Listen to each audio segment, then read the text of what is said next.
Assalamualaikum warahmatullahi wabarakatuh. Kami dari kumpulan 1 ingin membentangkan tajuk e-folio kami iaitu Sukan dan Perpaduan. Sebelum kami membentangkan tajuk e-folio kami, izinkan saya memperkenalkan ahli kumpulan saya iaitu saya Muhammad Syafi bin Makasih, nombor matrik 17 DIB 20F 2023. Nama saya Akil bin Abdul Razak, nombor matriks 17 DIB 20F 2001, mengambil kos Islamic Banking. Bismillahirrahmanirrahim. Assalamualaikum warahmatullahi wabarakatuh. Nama saya Muhammad Syaikal bin Muhammad Syukri, nombor matriks 17 DIB 20F 2011. Okey, kita masuk kepada sukan permainan tradisional Melayu. Okey, sukan tradisional Melayu ni terbagi kepada dua jenis iaitu sukan permainan anjung dan sukan permainan laman. Okey, sukan permainan anjung ni ia merupakan permainan yang mudah dan sering dimainkan di anjung-anjung rumah sahaja dan memerlukan pergerakan yang terbatas. Sebagai contoh, bermain batu seremban dan sebagainya. Okey, manakala permainan laman pula, permainan laman ini merupakan permainan yang memerlukan kawasan yang luas, pergerakan yang lincah dan aktif. Okey, contohnya bermain gala panjang, sepak raga, kenting dan sebagainya. Okey, kita masuk kepada permainan anjung. Jenisnya permainan anjung dan objek warisannya batu seremban. Okey, jom kita kenali batu seremban. Okey, batu seremban ini dikenali sebagai batu seremban atau juga selambut. Ialah sejenis permainan tradisional yang dimainkan di Malaysia.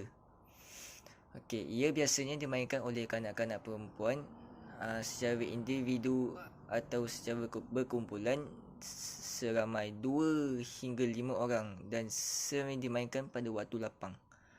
Okey, biasanya ia digunakan biji getah, ketul batu atau ketulan-ketulan objek lain yang berbentuk bulat. Okey, kita masuk kepada permainan laman. Jenisnya permainan laman, objek warisannya ketenteng. Okey, jom kita kenali ketenteng pula. Tenteng atau juga dikenali sebagai ketenteng merupakan tradisi kanak-kanak. Okey, ia juga dimainkan oleh lelaki dan perempuan. Okey, cara bermain ketenteng ni termasuklah pemain dikehendaki melompat ke dalam kesemua petak dengan sebelah kaki. Okey, kecuali di petak ke-9 dengan 2 belah kaki. Seandainya pemain tersebut terpijak garisan, ia dianggap mati dan giliran pemain lain mengambil alih permainannya. Okey, setiap pemain tidak boleh memijak petak yang mempunyai gundu yang telah dicampak. Okey, seterusnya dipersilakan ahli kumpulan saya iaitu Akil bin Abdul Razak untuk membentangkan slide selanjutnya. Dipersilakan, tafadhol masykurah. Terima kasih kepada sahabat saya Syafi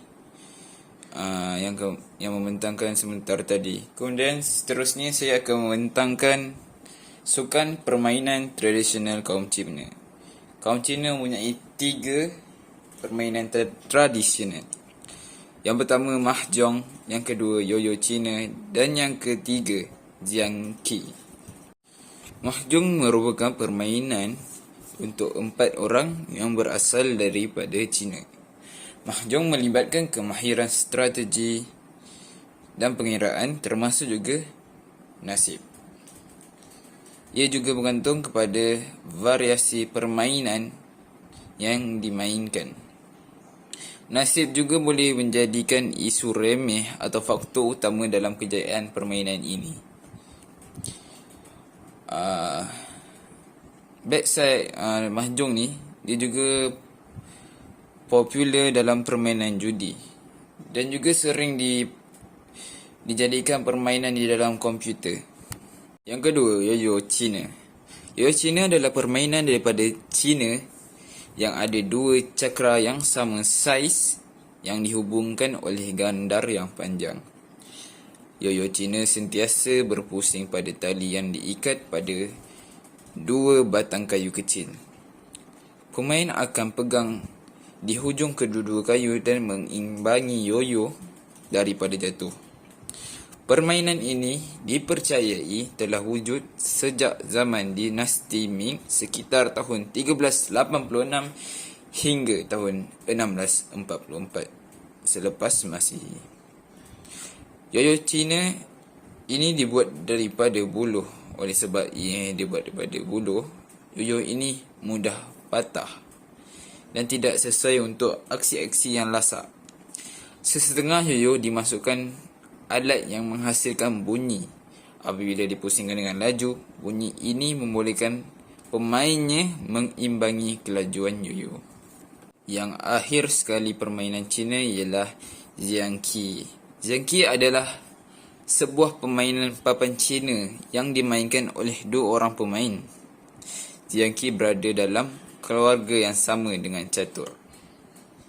Xiangqi bentuk ini berasal dari Cina. Oleh itu, ia yang digelar sebagai catur Cina. Permainan ini mula dimainkan sejak abad ke-4 selepas Masihi Cina. Xiangqi merupakan salah satu permainan papan yang paling popular di dunia. Ciri-ciri yang unik termasuklah pergerakan unik Pow, iaitu meriam, peraturan yang melarang panglima seperti raja dalam catur daripada bertemu dalam garisan yang sama, serta sungai dan istana yang menghadkan pergerakan sesetengah buah catur. Seterusnya kita akan memperkenalkan permainan tradisional India. Dipersilakan Muhammad Danish. Okey, terima kasih kepada Akil. Saya akan menyambung sukan permainan tradisional kaum India. Permainan yang pertama adalah kabadi. Permainan ini adalah sebuah permainan tradisional India yang di mana dalam permainan ini sangat terkenal di selatan Asia dan tersebar meluas di Tenggara Asia, Jepun dan Iran.